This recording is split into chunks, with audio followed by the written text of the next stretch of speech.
Hello, നിങ്ങളിൽ ആർക്കെങ്കിലുമൊക്കെ തൊണ്ടയിൽ കഫം അടിഞ്ഞുകൂടുകയും തുടരെ തുടരെ കഫം മുറിഞ്ഞു പോകാതിരിക്കുകയും ചെയ്യാറുണ്ടോ? ഇതാണ് പോസ്റ്റ് നാസൽ ഡ്രിപ്പ്. ഇതിൻ്റെ ലക്ഷണങ്ങൾ എന്തെല്ലാമാണെന്ന് നോക്കാം.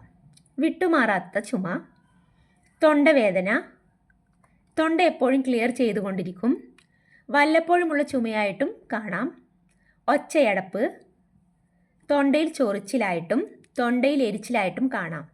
ഇതിൻ്റെ കാരണങ്ങൾ എന്തെല്ലാമാണെന്ന് നോക്കാം.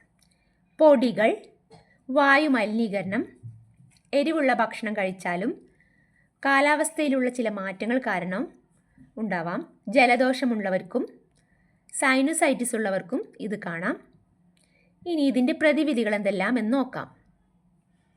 ധാരാളം വെള്ളം കുടിക്കുക, ഉപ്പ് വെള്ളം കൊണ്ട് 3-4 തവണ ഗാർഗിൾ ചെയ്യുക അല്ലെങ്കിൽ കവിൾ കൊള്ളുക, ആൽക്കഹോളും കഫീനും അടങ്ങിയ ഭക്ഷണങ്ങൾ ഒഴിവാക്കുക, സലൈൻ നാസൽ സ്പ്രേ യൂസ് ചെയ്യുക. ഇതുപോലുള്ള വീഡിയോയുമായി നമുക്ക് ഇനിയും കാണാം. അതുവരേക്കും ബൈ. ചാനൽ സബ്സ്ക്രൈബ് ചെയ്യാൻ മറക്കല്ലേ. താങ്ക്